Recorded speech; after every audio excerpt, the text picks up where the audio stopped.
Padma and Torsten in Hamburg. It's December the 5th, 2008, and we're going to talk together for Blueprints for Awakening. These questions are designed to unfold and explain your teachings and are asked in the context of the teachings of Ramana Maharshi, which reflects the ancient wisdom. There is the fundamental question, who am I? Who are you?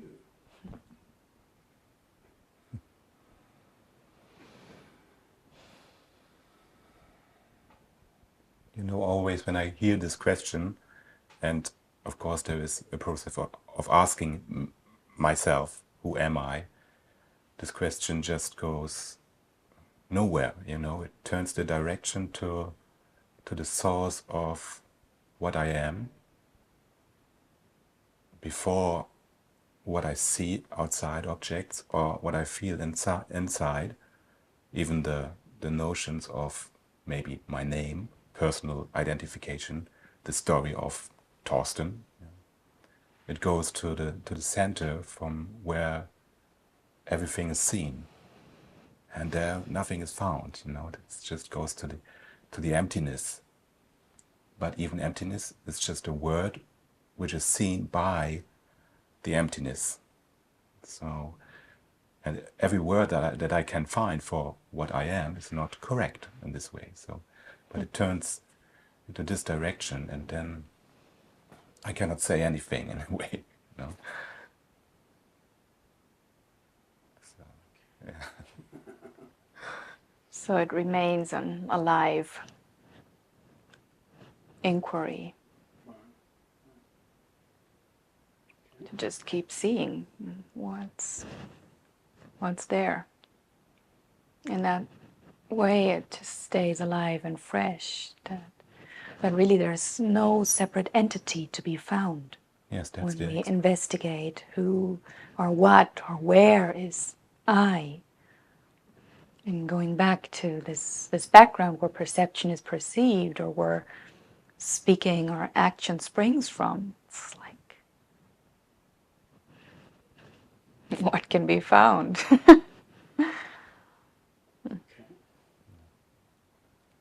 Many seekers are looking for enlightenment as if it is an experience. What is enlightenment? So also there, maybe we can rather speak of the background of experience, right? As we were just using this question, who am I, to go back to that which this experience of I arises from, maybe we could say, right? If experience consists of perception, maybe then also what we do with perception, how we react to perception. So all of that comes from this I.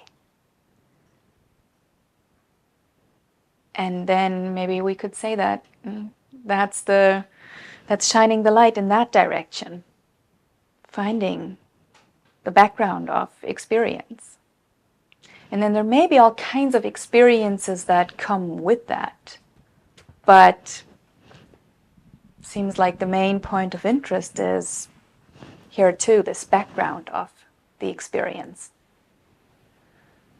I would say enlightenment, or we don't use this word so much in our language because it's so associated with special experiences, you know, that we want to have. But in the core, I would say it's really experiencing the experiencer.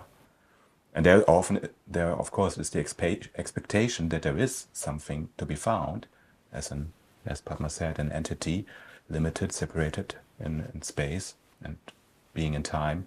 But if it's really experienced, what the ground of experiencer is, there is this opening into the vastness of our true nature, if we want to call it this. Yeah. Would you say that this word is a little bit unuseful now because enlightenment?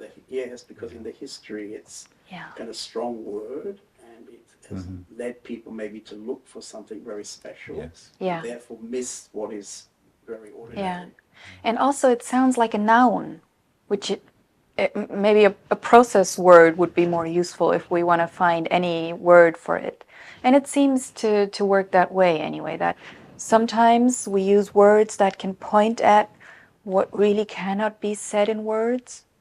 And for a while, a word may be useful and fresh and, wow, throw you back into the unknown. And then it becomes something and we go, oh yeah, right, enlightenment. You know, it's like, then it's not useful anymore. So in German, in our meetings where we often speak German, we don't use this word Erleuchtung. Right? We maybe sometimes speak of awakening, erwachen. But even that sometimes is just really corrupted by all the thoughts and concepts we have about Erleuchtung, enlightenment or awakening, erwachen. And both words are pointing to give up all concepts of anything, wanting to reach special experiences, wanting to be a someone, even an enlightened someone, you know. Sometimes enlightenment is used like a noun, sometimes like an adjective, you know. Yeah, then you have an enlightened person. An enlightened person. But it's not true too. The enlightened person has recognized that the person itself is an illusion. But this is also the limitation of speech, yeah, of thinking. Okay. Are there any qualifications for enlightenment? Is practice necessary? And if yes, what form do you advise? Yes and no to all of these.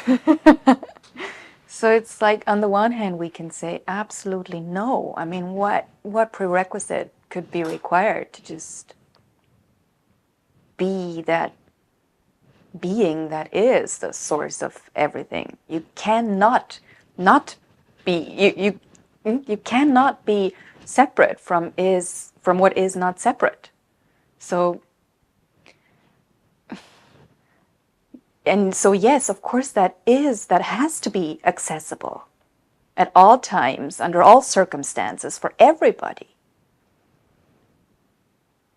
And yet, it seems to be very rare that people who do just accidentally get thrown back into the conscious experience of this somehow can stabilize themselves in that. And always words are inadequate here, but it seems very rare that it just happens.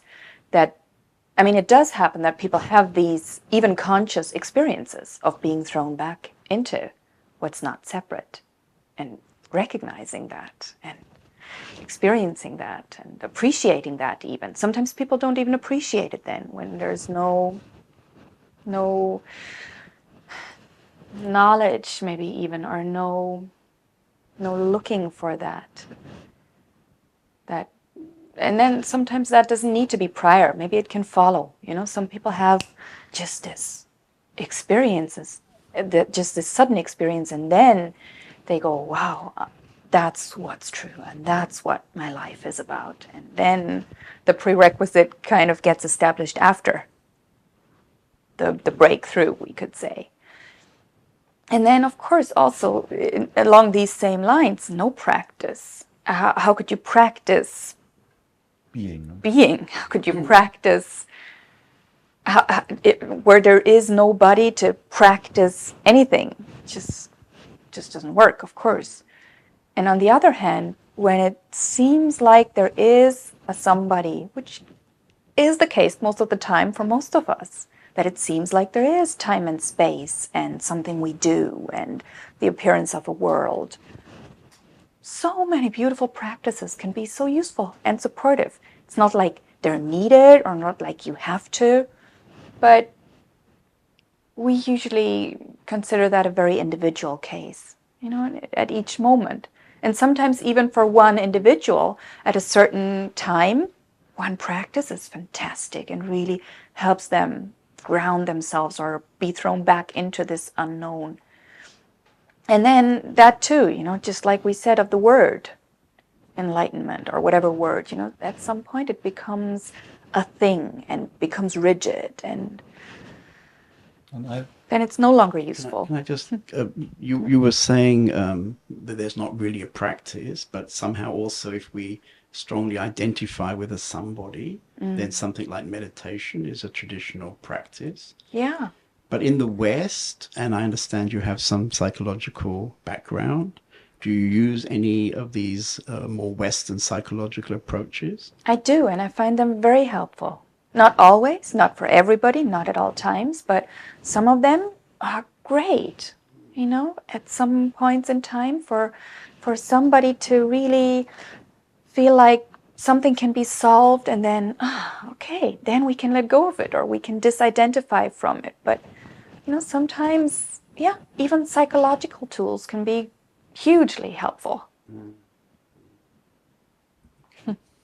Yeah, I would make with practice, I would make a distinction. Normally we understand practice just to increase our personal feeling of being more, being somebody else in time. So when I practice meditation half an hour, then I get enlightened in 10 years or something.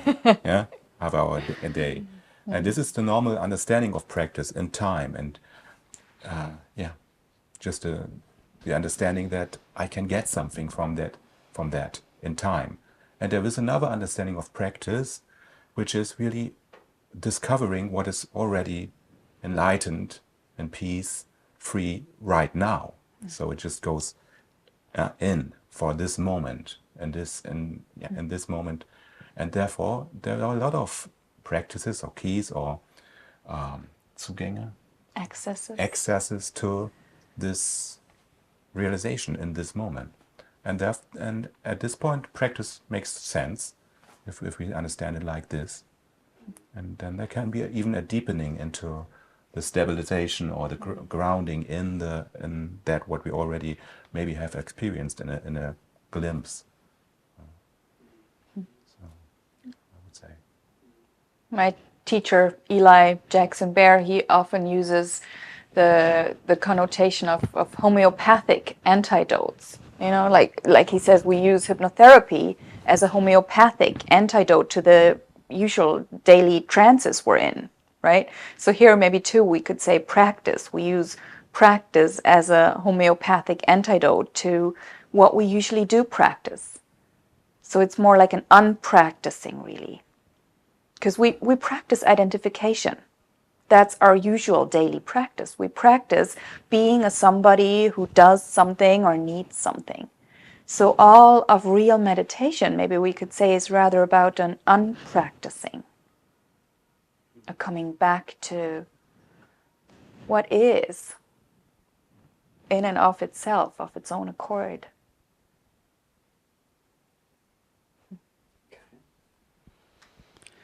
Ramana said self-inquiry is the most direct route to realizing the self.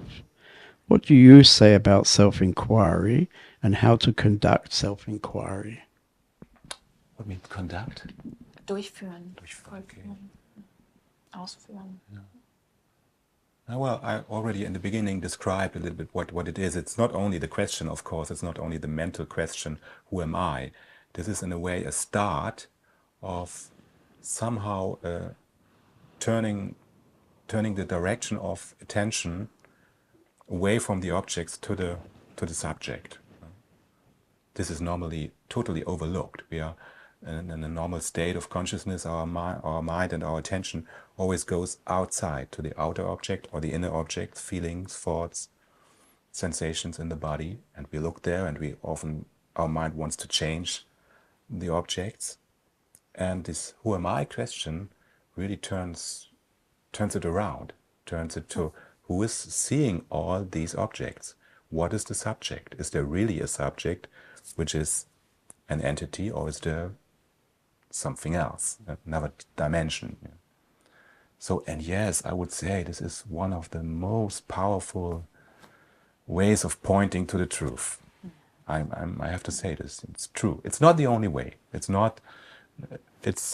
a master key, but it's not the only master key. There are master keys. There are a lot of other master keys, I would say, which are powerful too.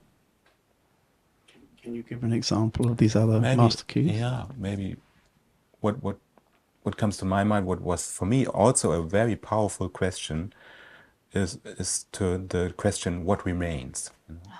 What does not come and go? What comes and goes in my experience, and what does not come and go? That's Maybe this Papaji's is question, huh? maybe from the origin, down from Ramana. even from Shankara, the different the distinction between what is real and not real, what is changing and not changing. So this is also a very powerful question. What stays always the same?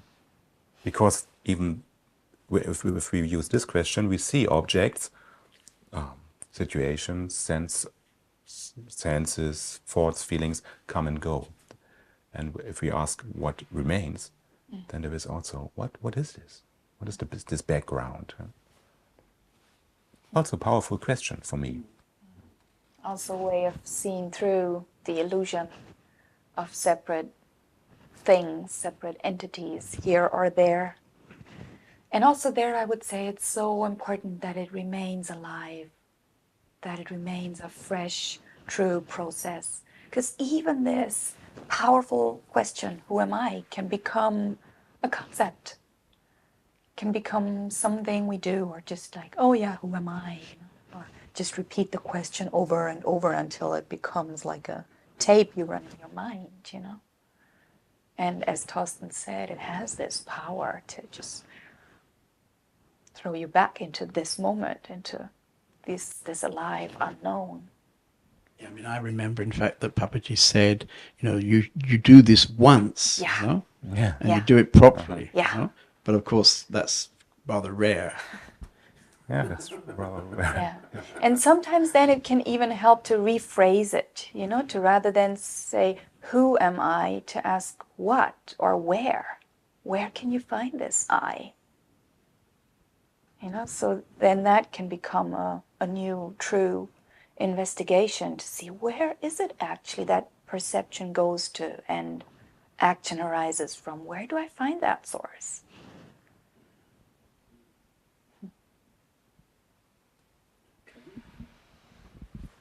When Ramana was asked, when will the realization of the self be gained, he replied, when the world, which is what is seen, has been removed, there will be realization of the self, which is the seer. What is the true understanding of the world, and how to remove the world? How to remove it? Well, very, very good. Very good, yeah. And Well, my initial understanding when I hear you quote this is like, yes, of course, because usually we're so hypnotized by the world in considering the world to be real and being busy with doing something in or about the world. We forget to see who or what am I. And so, yes, it has to all be let go of. It has to all disappear. To really dare, to really take that risk of turning inside and letting it all go, letting it all disappear. And then from there, of course, arises a new, fresh seeing and interacting with that world that does appear. Yeah, of course, the trees don't suddenly disappear off the landscape. No, they don't, but suddenly you can appreciate them in a whole new way. It's like, wow, tree, not separate from this being either. It's interesting because it seems very hard for people generally to really see how much they're attached to the world. Which is to their concept of the world, really, because the truth is, the sad truth in that is we don't actually perceive the world as long as we're attached to it. We cannot actually see and fully appreciate it. We only perceive our thoughts about the world normally, because there is not really a world which is a world. It's just really, if we look at a tree, we think tree, the name, the notion in our mind, it's a representation of something which is out there, and we think we know that's a tree. But that's really a very limited understanding, only the mind interpretation. So what my resonance with this question was also, well, the world, there is no world, there is our thoughts about our interpretations, our mind, it makes up the world. And therefore, yes, this naming, this notions, the concepts of the world has to disappear, which means there has to be a moment of stillness. The mind has to relax with its tendency to name, to compare, to want to change something, to want to understand.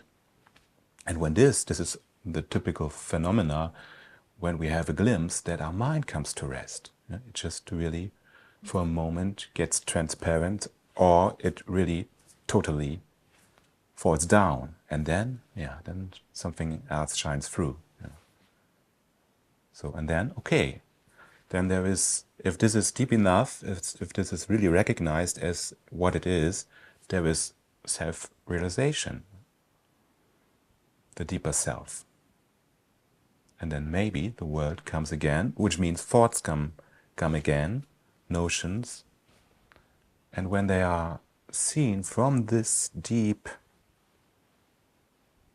from this depth, then there is no problem with the world even. But if we are entangled in the world and want to change it and only are busy with that, the self is overlooked. Yeah, I mean, I think somehow in as far as I can feel in the West, this is really a very dense situation. It's really hard in a big city to let go of the world, to come to this innocence in a way. I would use the word, I think, innocence. Yeah, that's a beautiful word for that. There's a fresh openness, innocence. And maybe one of the attractions to go to somewhere like Thailand or India is that there is something there which makes it easier for Western people, maybe. That's true. In a way, that probably is a letting go of our world as we know it, and that makes it easier then.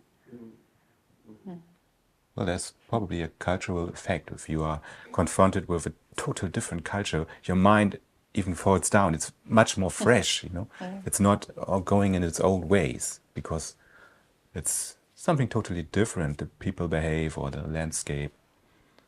And there is some effect there. Like there is an effect when we go just in nature, even here in the Western world, just going to natural sense impressions, and there is also a calming down of the mind, often. But of course, even rearranging the furniture, in one's Yeah, apartment rearranging can probably create some kind of realization. Yeah. But of course, it's in the end, it's not abhängig, not dependent on the surroundings. But at first, sometimes it's very good to have surroundings which really support this letting go.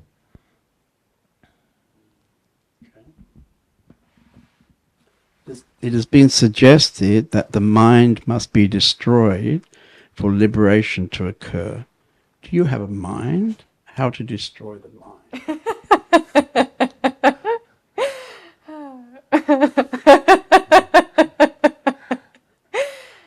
Well, what is it? I mean, what is a mind?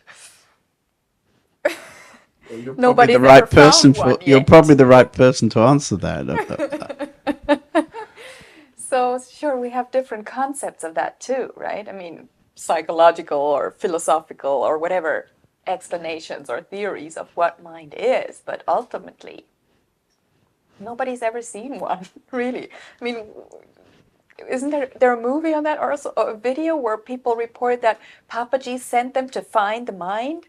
And one person says she was looking frantically everywhere, like behind the doors, and she couldn't find it. Yeah, Papaji often asks people, show me the mind, where is it, And this is a kind of investigation. If we really investigate, Papaji said the mind is nothing else but a bundle of thoughts appearing in our consciousness. And if we look really closely to the one piece of the bundle, to one thought, what is it? We cannot find it because it has no substance. It's just arising for a millisecond, and falling away. Every thought that arises, our name, for example, if we repeat our name, Torsten or Pramananda, Padma, how long is it there? You know, it's just And what just substance is it disappearing. made of? It's like, what's the reality of it? And then, to answer another aspect of your question there, the mind has to be destroyed. It's like, again, here we have a paradox, right? It's like, on the one hand, what's even there? How can you destroy something that's not even real? It destroys itself. You can And say. then, yes, it has to be destroyed, but not in the sense, like often that I think gets misunderstood as, okay, now I have to destroy the mind. That's not what is said. It's not you have to destroy the mind. There has to be the willingness, maybe I would rather phrase it, the willingness for whatever feels like mind would be destroyed, I would be destroyed. To say, okay, let me see, let me experience. I mean, that's really the radical invitation and challenge that Ramana offers to us, right? To be willing to die, to see, okay, whatever seems to be I, it has to be destroyed. Yes, it will be. Naturally, it's a law. It's a natural law. All that is, all that comes into existence will go out of existence. So mind too, yes, of course, it has to be destroyed. And then can you be here to find out what remains?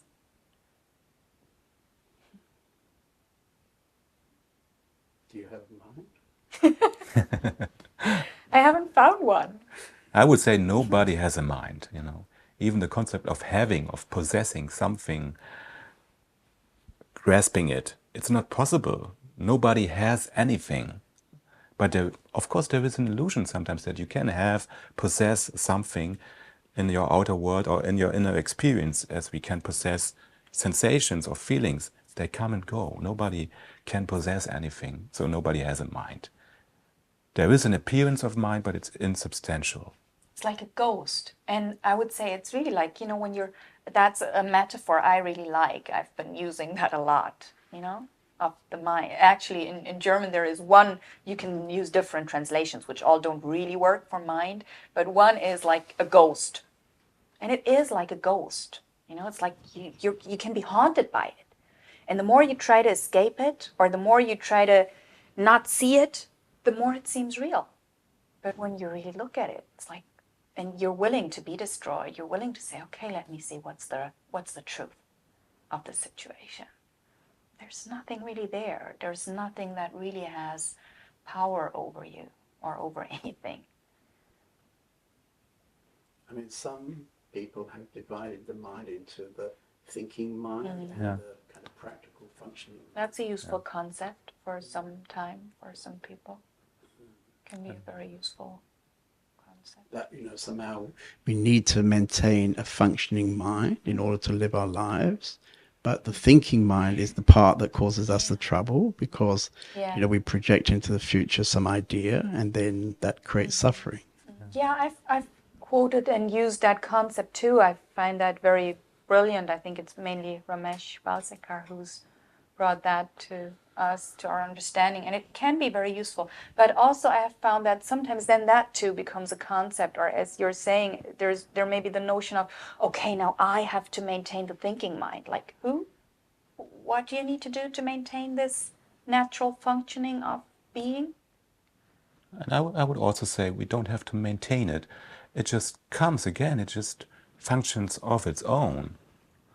And maybe the only thing we have to do, or what's possible, is to see when the thinking mind or the identified mind comes in, to see this clearly so that it can, in a way, dissolve. So then only the functioning mind is left over. Sometimes it's there, if there is work to be done or creativity comes or something else, and sometimes it's not there. And the identified mind, this is what in a way can die and can just go away. The metaphor or the image that just comes to my mind is as if we consider mind as like this this bundle of something, or like as if there's a sack of all these mental or whatever activities in it. And it's more like what Ramesh describes as the working mind. I would say, let's remove this sack, and it's just these natural functions of intelligence that appear in life. And there too, where can we find this mind that's mine? You know, intelligent functions come and go and do their work, you know. But am I the source of that? And if so, where is that source to be found? Is there such a thing as my mind that works? I haven't found that either.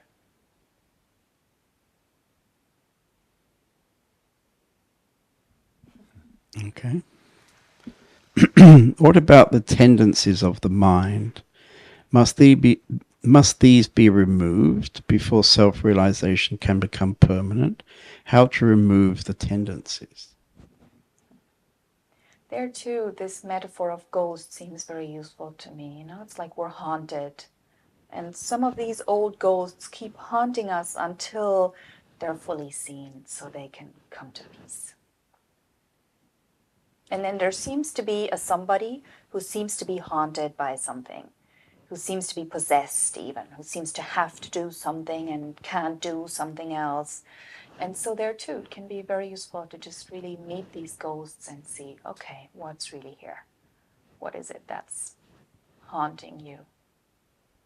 So that can be liberated too. I would say self-realization can occur even if they're in the so-called way of time. There are vasanas and there are tendencies, you know. But probably if the tendencies are very strong, a glimpse into self-realization will only be a glimpse, and the tendencies are so strong that they really cover this glimpse. So there has to be something that really, a lot of tendencies really are seen through and they dissolve. So, and then there is the ground of being, of peace. And then even it's not a problem if tendencies arise, you know. I like very much a quotation of Papaji who said, an enlightened man doesn't care if he's identified or not, you know. This gives up the idea that there is a purity in our person, that there has to be no vasana so that you can be free, you know, and that can create more suffering or continue suffering. And on the other hand, sometimes you hear, especially in Advaita tradition, sometimes, oh, well, it's all the same if there are vasanas or tendencies. It doesn't matter because I know I am this which is untouched. But sometimes you hear it's only a concept. It's not really grounded in the experience.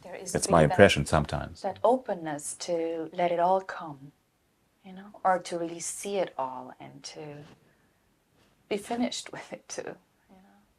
And sometimes it seems even the other way around, that there has to be a strong self-realization first for somebody to be willing and able to have that capacity to let things arise and to meet them and let them be finished. I mean, it seems that it's quite common for people to come to satsang meetings, for example, yeah, and after 2 or 3 hours of being in a group situation, they leave very empty, kind of awakened, and then they go home and they meet the reality of their family situation or going to work next day, and then very quickly they're back in all the stuff again. Yeah? I like what Baron Katie says. She says, when you think you're enlightened, go see your mother. Yeah, and then this meeting the mother, meeting whatever, could be a possibility for a deeper awakening, really to meet what's there, yeah, and to really, in a way, not stop self-inquiry, you know. Who is seeing my mother, yeah? Or who is seeing the negative feelings that are evoked in me through any situation? Or what is the negative feeling? Is it really real? Or does it come and go? What is if I really experience it totally directly? What is there, yeah, without thinking about it, without naming it? Yeah, this is an ongoing deepening process, I would say. It's my experience. And then this, what was glimpsed in a satsang or with the teacher, it's really, it's like, oh yeah, I see, it's right here now, and here and now also, it's there. We can say that's kind of like a reality check, you know, to see, okay, can you be awake also with vasanas arising? Can you be awake also with an old interaction, an old feeling with your mother arising? Are you still there? Can that awakeness, that openness still be there? And that's how these old ghosts get liberated too, just as a byproduct, kind of.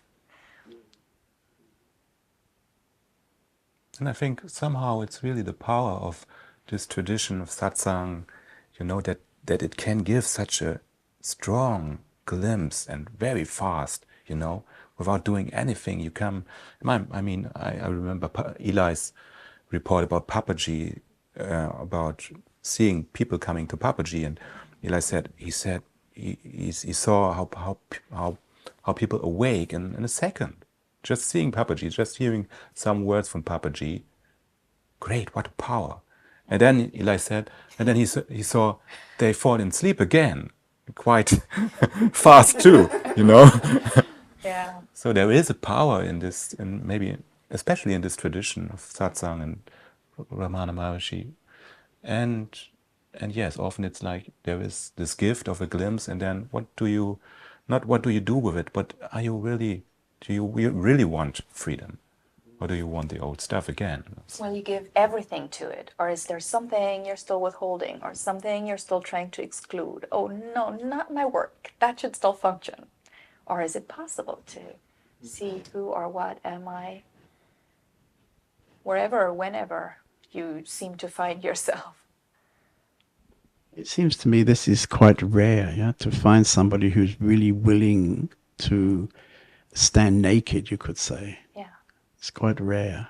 Yeah, still it is rare. Yeah. That's why it is so precious in a way. I mean, it often feels to me that what people really would like is keep everything the same and sprinkle in a bit of freedom. You know? Yeah. Yeah, we'll have enlightenment as a nice little accessory. And we overlook that it is a bomb that will make everything explode. Yeah, it's really radical. It really blows all your concepts away. Yeah. And of course, the ego doesn't want this. Yeah. What about destiny?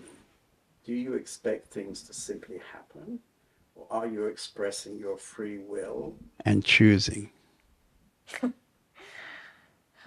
That's another one of those interesting paradoxes, huh? It's like,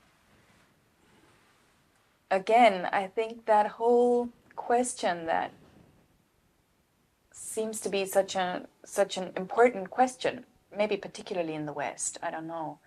But I think it works only on that fundamental presumption that there is an I and a world.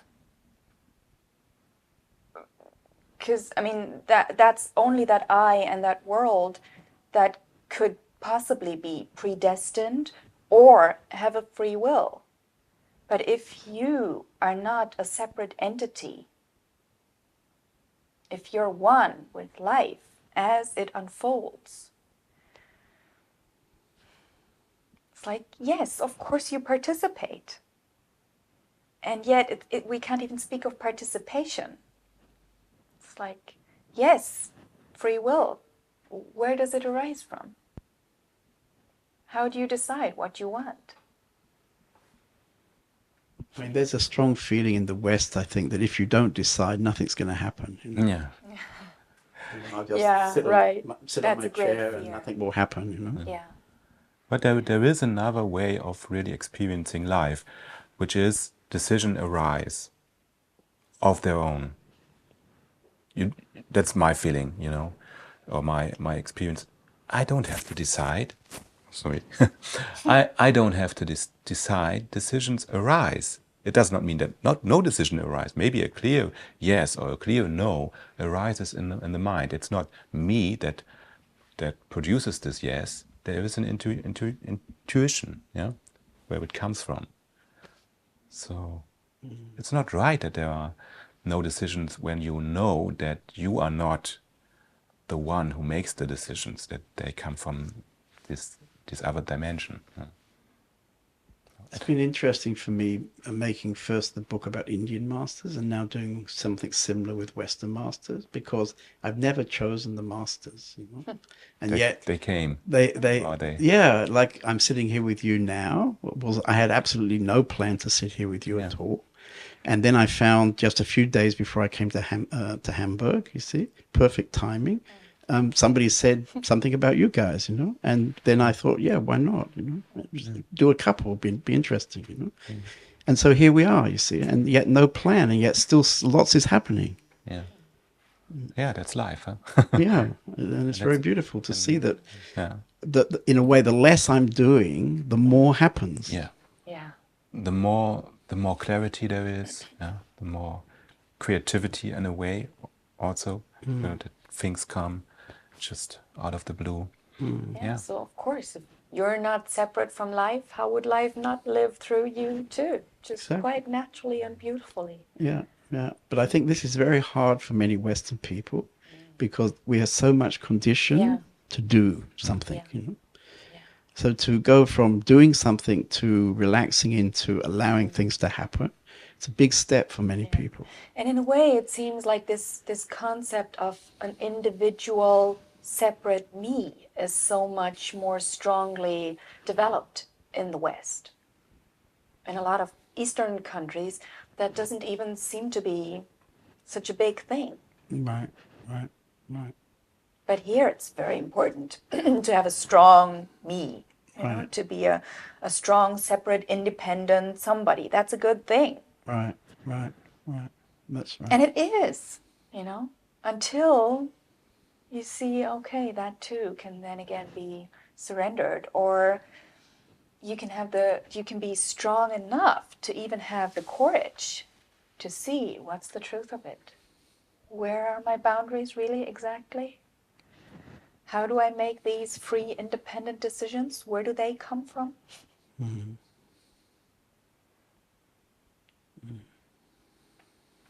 Yeah, there is, of course, as you say, it's hard for people to relax into not doing. Yeah, it is a challenge because there often what arises often there is fear. Yeah, when I do not decide, how will I live?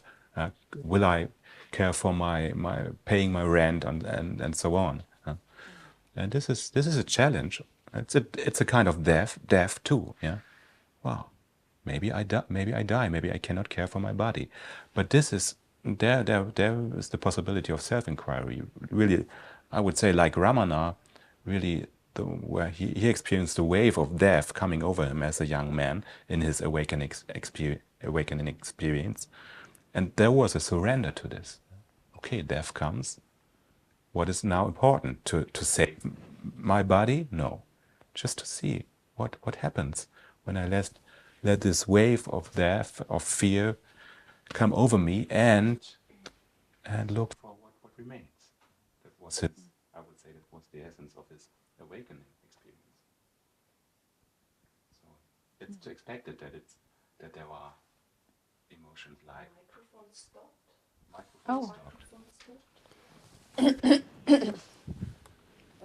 Can you touch it on your body? Now it works. Okay. Yeah. Again. Can you look more into the camera?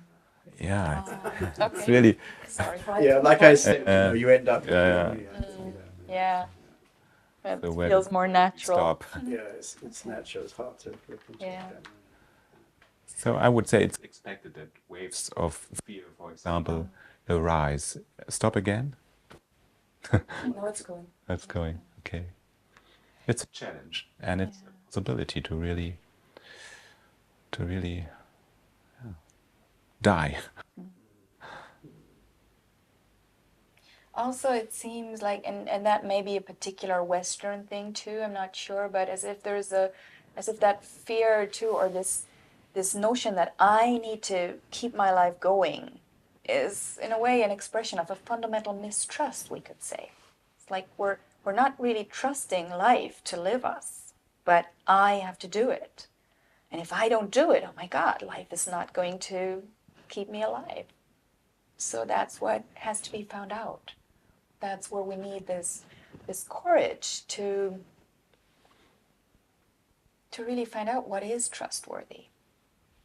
Yeah, a little bit wonder whether, as in the West, we become technologically more and more, in a way, separate from natural things. Like milk arrives in a carton. We don't really know anything about the cows. Whether in fact there is a whole trend that separates us, from who we really are. Yeah, that's true. It seems like with all that technological power that we have gathered, we seem to have so much more control on the one hand, and we're so much more removed from the source of life in a way. And so it does require a certain courage again to just be willing to go through that fear and see what's really there. And the good news is, of course, that is what's always been living you anyway, and what is trustworthy, and what does prove to be trustworthy, much more than anything else. But that has to be found out in your own experience. And I think Ramana again is such a good example for this trust, When you read about him, you find that it is said that he never asked for anything, like food or so, in this way that I have to do it. I am in a panic and we have to now care for the people in the ashram. He just said, something like, relax, be still, and it came, The food came, the support came. So often it came just out of the blue, and it's such a good example too, that it's really possible. When he moved down off the mountain and just stayed with his mother's grave, and then he was just living in a straw hut, and then the means gradually came to build the whole ashram around him, and he just trusted that. Yes, He wasn't invested, we could say. He just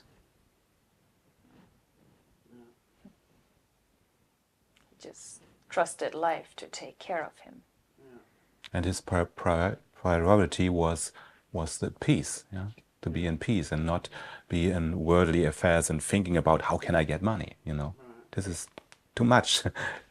If it covers the peace. If it doesn't, if it's just out of relaxation, why not to think about how I can get money? But if it really is the priority in the thinking mind, it covers the true nature. Yep. Okay.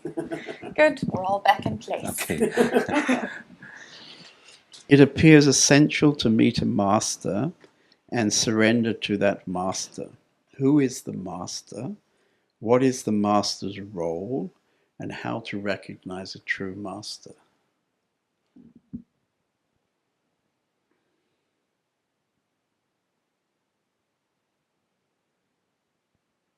Master, again, is not the word we use, actually. So. But we can also respond to it, I would say the core of the master is everything, is our true nature. And in this regard, it's really the master within. So if this is not seen, and there's a longing for truth, it is said that the master outside manifests itself to speak in a way, or to show in a way the student, so-called student, that he can see, and that he, and in the end, can look within into himself to see that he is one and the same with the master, that he is this silent awareness which is the master.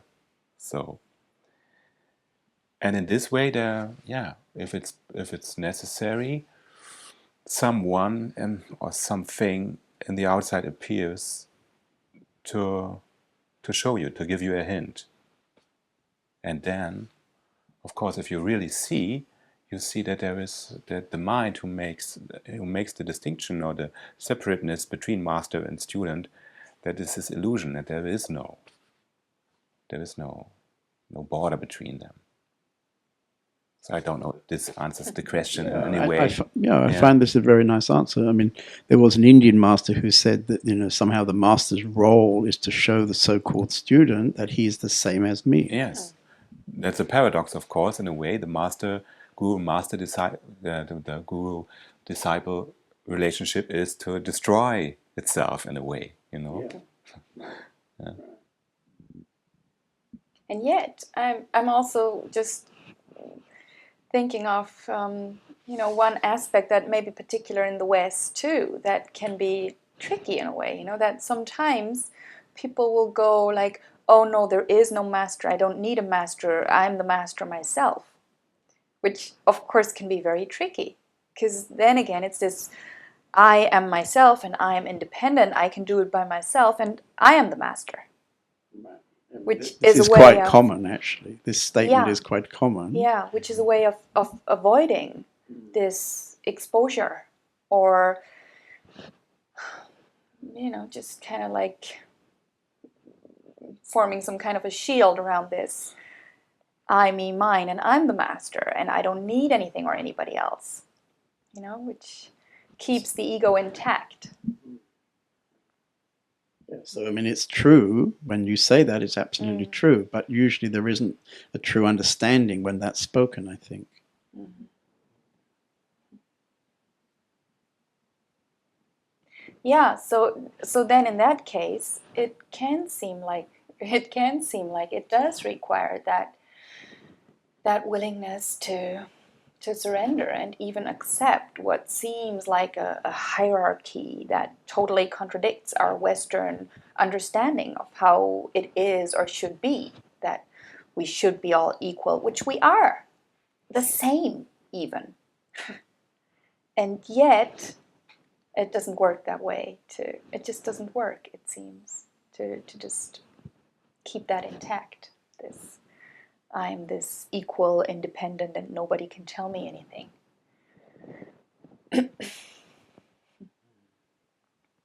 And how to recognize a true master? I like very much what Ramana said to this question. He said, when you meet someone and it's natural that your mind comes to rest, that you feel a natural peace, that your worries, your plans, all your suffering just decreases and goes down. And when you have a natural respect, a kind of gratitude for this human being, then this man or woman can be your master. You know, it's really simple, just to really. I mean, I think it's not a thing of, you know, you cannot think about it. It's a thing of the heart. Yeah, if you really are pulled to someone, and you have these effects, then this is a natural way to recognize who can support you in your wanting the truth, wanting to see clearly.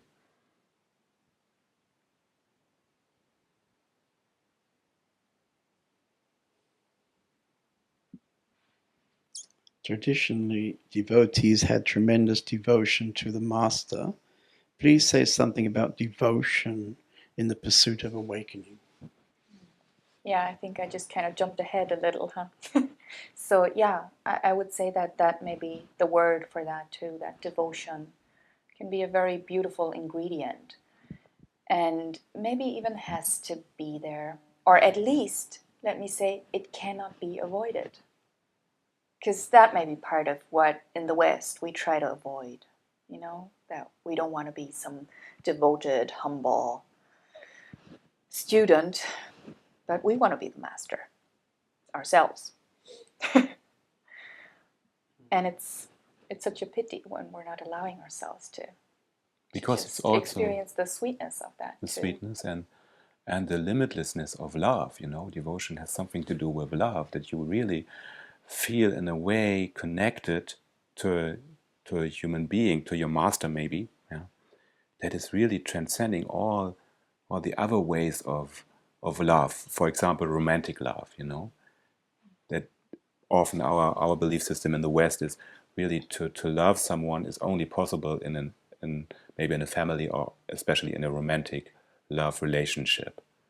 And this is so limited, And if you really somehow feel a devotion to a master, a spiritual teacher, it can be so opening. There can be so much love. It can be even more intense than to your married one.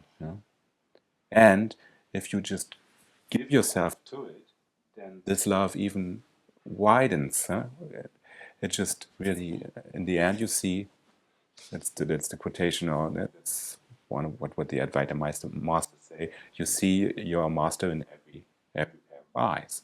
So and this kind of love is really a kind of death too, because there you cannot hold your concepts of a separate being. So this is quite unusual for a Western mind, I would say, but it's really an opportunity if it comes natural. Yeah, it cannot be made, huh? It's like, then it's pretty sickening, if we try to be devoted, Yeah, I mean, maybe this is another element of the attraction we have in the West to go to India or Thailand. That's right. And there can be a fascination with it too, on the other hand. That's the other extreme of it, that then that's so exotic and we really want to be devoted. And then sometimes maybe the intelligence can be missing in that, to really, as I think Papaji really said that, and it's been quoted a lot, that the bird of freedom or the bird of truth has to fly with both of these wings, bhakti and jnani. So there has to be both this loving devotion and surrender and the intelligence of inquiring and seeing what the truth of the situation is. And then they come together. Also Ramana, there's one, or actually I think that's some student, some disciple of Ramana who wrote a very beautiful essay on that, some exploration of how they have to come together ultimately. Because if you really inquire and really see the truth of the situation, you cannot but fall down in awe and humble love and adoration. And if you're really totally devoted and you're completely giving yourself, in that too, you have to see that it is all one. That then, if you're really willing to just totally, completely give yourself to that love of the Guru, then the Guru is all that's left. And again, you're not remaining as some separate somebody. Yeah. I've spent quite a few years around Papaji, and was interesting in the beginning, in about 92, 93.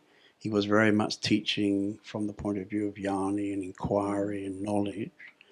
And then gradually it changed until towards the end it was nearly all bhakti, in fact, that was happening in the satsangs.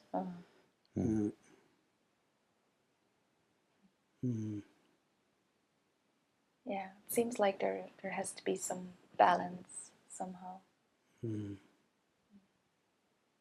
Yeah, for me, I remember when I came to Papaji, it probably was at that time you're just saying that there was mainly bhakti. And that totally makes sense to me. That probably was my experience too, that I really loved it. I really appreciated the intensity also of the meetings and the sweetness of the surrender.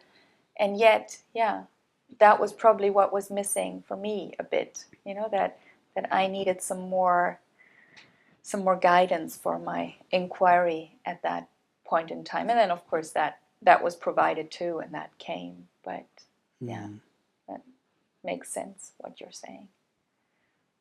I mean, Papaji, in fact, started himself as very much in bhakti. Total bhakti. He was very much connected with Krishna, and it was very much to do with devotion. Yeah.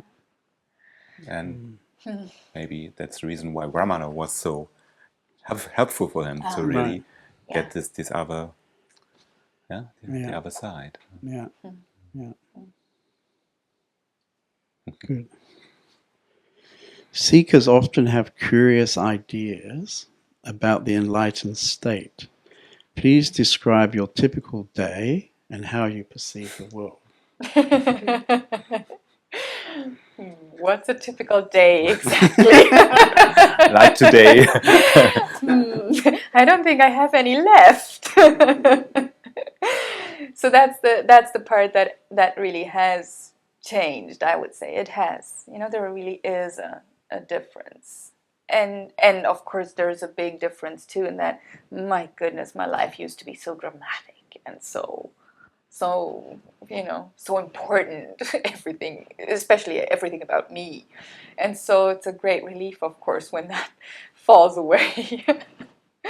And yet it's not like, that's probably what your question wants to get at, right? That it's not like, oh, now I'm just floating on clouds all day, every day, or I'm just being enlightened. It's like probably looks very normal. Probably looks more normal than it did before. And I can have very busy days sometimes, and sometimes not. But was that what you wanted to know, or?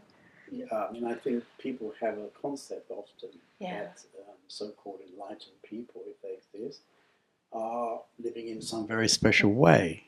Whereas, in fact, my sense is the opposite, that life becomes much more ordinary, much more simple. Yeah, right. Yes, exactly. and both. That was what it's I was trying ordinary to say. and simple, and sometimes in the ordinary thing you see the most beautiful revelation of yourself and of love, both, and maybe that's the freedom. You can experience ordinary things, and you can have deep insights and deep revelations of everything, of love, of light, whatever, of bliss, but you are not bound to the bliss, or not. Everything is okay. Everything, that's maybe the most important thing for me, that there is a peace that underlays all the activity, if we want to make some criteria. And yes, it can be very ordinary, and it's really hard for me to describe a typical day, because it's really going into a story, and that's not very interesting. This moment is interesting, it's fresh, it's new, without a story, without even thinking about what is typical or not typical, and then it's not typical. It's really a fresh moment.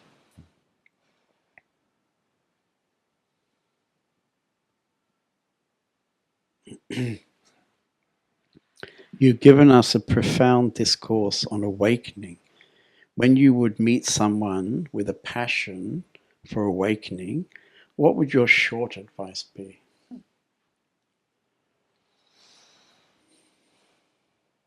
With the passion for awakening, then that's already there. That's the main ingredient, I would say.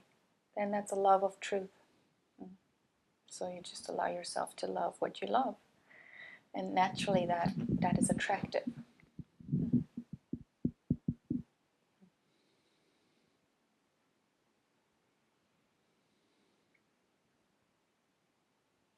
And then honesty, of course, is always a very useful ingredient. If we're looking for truth, honesty has to be there too, to just see what's presenting itself, what's really going on, and then naturally you love truth, and that becomes a mutual attraction, we can even say, in a way, if we want to speak of you and truth. And then in the honesty, everything that seems to get in the way gets revealed and gets seen through.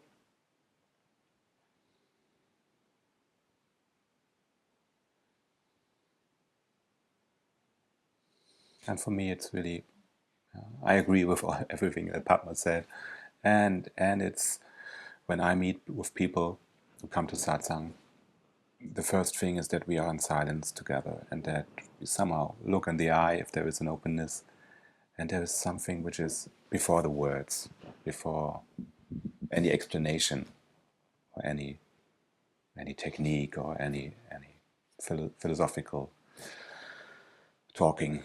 There's something which is already there. Silence. And to trust this moment of before concepts arise, even before the question, what is awakening, what is enlightenment, and how can I get there? Before this, there is it. There is a moment of relaxing the mind, and in this relaxing of the mind, this is the place where truth can reveal itself.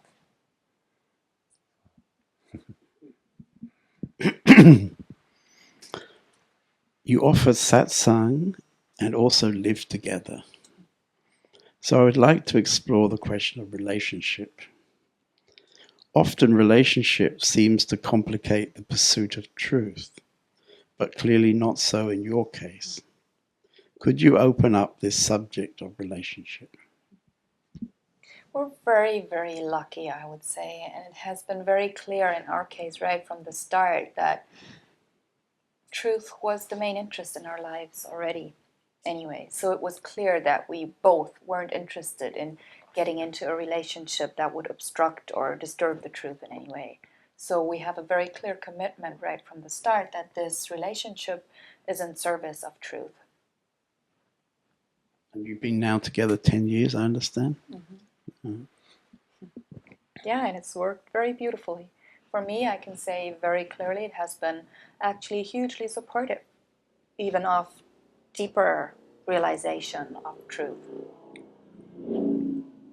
And not only sweet the whole time. Of course there are challenges, Like in every relationship there are these parts where the belief patterns of one person, the identification patterns of one person meet with the other, and there is really quite a fire, What I think is love, what Padma thinks is love, how we should behave. It's very, there we are very different on the level of personality and fixation. It's really, we are not quite matching, huh?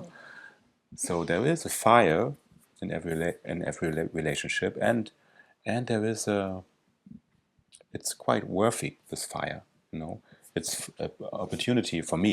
I can say, only speak for me. Every fire in a relationship, after my first glimpse into reality, was the possibility to really let it burn, to let burn away all the desires, all the wantings. So then the relationship can even become kind of like a catalyst, As we spoke of, quoting Baron Katie, go see your mother, for a lot of people that may be in their relationship too, that it's in your relationship, of course, in an intimate relationship, you live with somebody and everything shows up. It's like, it's right there in your face. There was another nice quotation from Baron Katie. She says, the master you need is the one you live with. So this is in a way quite right, I think. And it's really the one you are with just in this moment.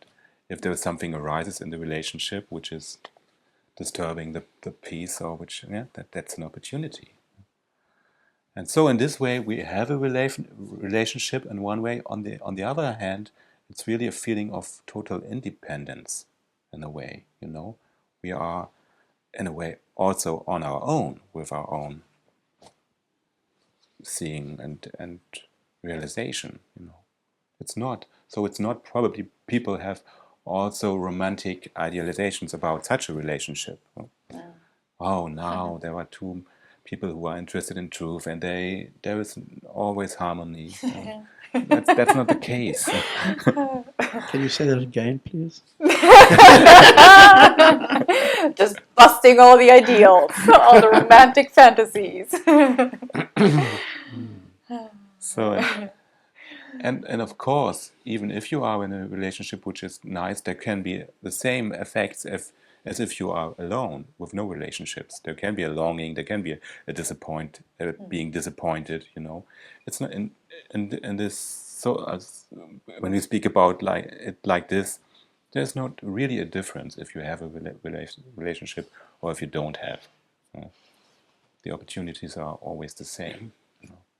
I mean, probably you come across people who are having a relationship or who are rather identified with the whole idea of relationship. Whether they have one or not. A lot Yeah. of people are identified Yeah, with the even if idea. I mean, maybe when they don't have, they're even more strongly Yeah. interested to have one. And probably they often get very caught up in stories, actually. I mean, it seems clear from spending this time with you both that you both have a clarity, and because of this clarity, you are able probably not to get caught up in stories. But it seems to me for most people, they easily get caught up in stories. And these stories, in one way, they're an opportunity, but also the stories can be so difficult that you don't really get to the opportunity because you get lost in the story. Whether that is in relationship or not, right? I mean, I would say that's the human condition. Yeah, but it seems to me that having a relationship in an unclear way is almost a ready-made it's a really kind of fertile complication ground for stories. Yeah. Of course. Because also the conditioning behind this, the romantic love, Hollywood ideas about it is very, very strong for most people. It's a deep trance. Yeah. And then it's really also an opportunity to have no relationship and to be on your own and find on your own this inner peace and love, which is not dependent on relationship. And I would say, yes, that's also very useful sometimes to be on your own, really on your own, not interacting with other people or with your relationship partner or with all the ideas about it. So I mean, generally that would be my own advice to people. If they have a deep longing for truth and they're really going for that, then my advice is to stand on your own feet. Don't be in a relationship. But I also see relationship can be very helpful. Yeah, both. Yeah. And I think what you're saying about the honesty and the clarity, that would be somehow, for me, the two keys. If you have the honesty and the clarity, and it happens that you come in a relationship with somebody, then everything is an opportunity. Yeah. That's right. That's right. If your main interest is truth, then everything is in service of that. And if it's not, then everything gets confusing. Yeah. And it seems to me that generally it's like that. Everything gets confusing, maybe more confusing. Yeah, of course. And I mean, of course, people get confused there too with their priorities. That we think, oh, the romantic love is what I want most in my life. And then, oh, a little truth would be nice too. And then, of course, that gets confusing because then you sell out truth for the idea of romantic love. And then you may even have some romantic love, but with truth missing. What's the value of having a romantic love in your life? That's not true. It's an illusion. And it can very much change into very nightmare. fast change into a nightmare, as we know. How so-called love changes into hate and.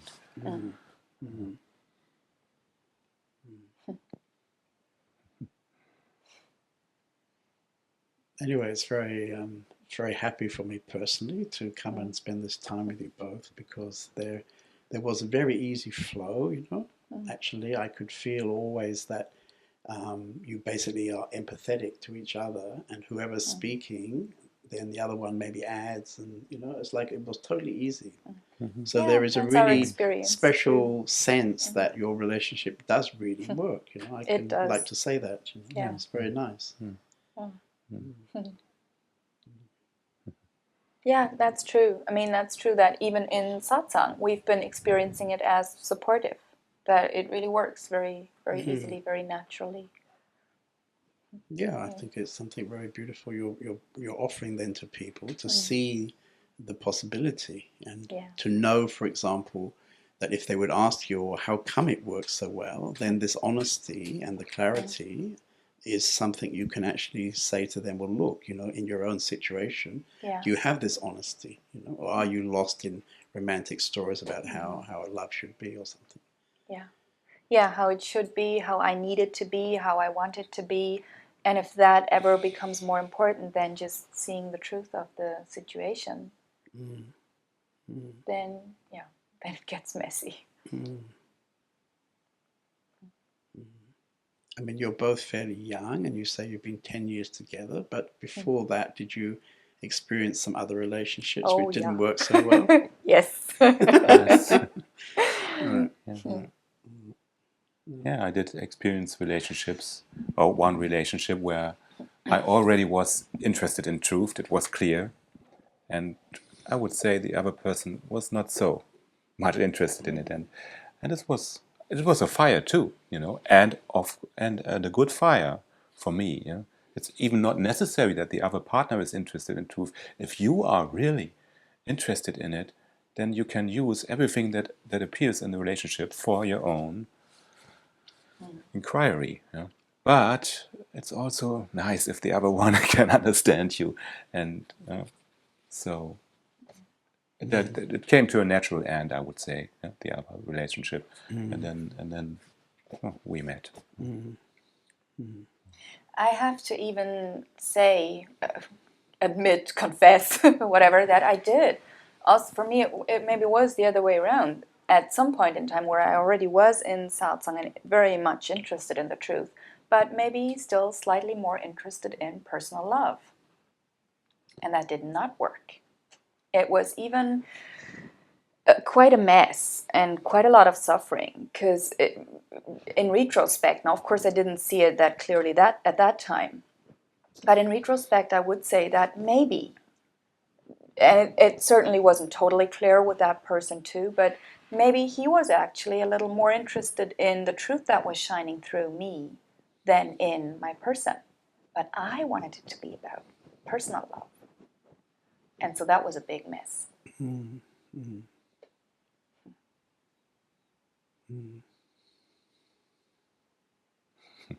Okay. So thank you. Is there anything else you would like to add to this dialogue? Thank you for your questions and for this sweet being together and your project. Really interesting. And nice to meet you personally. Really. Yeah, it's very sweet. Good. And thank you too. Thank you.